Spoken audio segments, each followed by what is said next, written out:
Julia Montes umamin na nakaranas ng panglalait sa isang interview where she was introduced as the newest ambassador for Avignon Clinic's Althera Ultimate Lift Treatment. Ibinahagi ni Julia ang kanyang personal na experience sa mga pumupuna sa kanyang katawan. Ibinunyag ni Julia na palagi siyang inaasar dahil sa kanyang chubby cheeks mula nang siya ay batang aktres pa. Before, personally, ako as a person, hindi ako insecure sa chicks pero siguro because of the line of work na meron tayo, nakikita tayo sa TV, nako-compare. Ang dami kong kabatch before na petite because Filipina, tapos ako, blessed naman ako na nabigyan ako ng, sabi nga nila, height.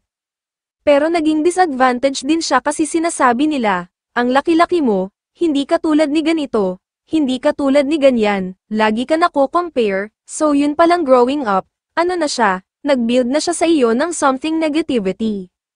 Now, Julia is using her platform to advocate for body positivity, which, she believes, must start at home.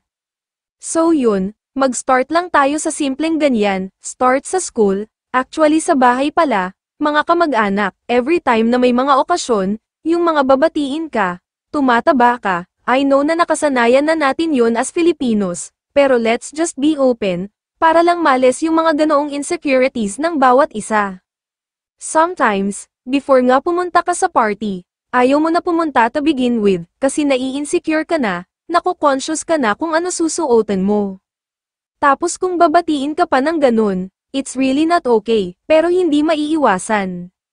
Sana mas maging open ang bawat isa and all ages lahat, from tito, tita, ate, kuya, hanggang sa mga kapwa mo, kaedadan mo, sana lang mas maging open, kasi we are all built differently.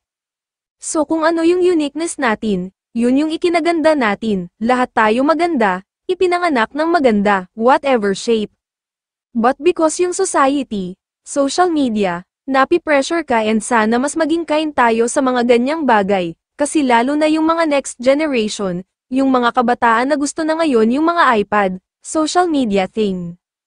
Sana huwag tayo masyadong nakapako sa ganyan, para lang mas maging open and hindi maging harsh yung next generation sa mga physical ng bawat isa. I know, cliché or parang sinasabi nila, sinasabi mo lang iyan, hindi, pag tinignan natin ng isang bagay ng positive, lahat kasi nagre-reflect na siya, everything will follow.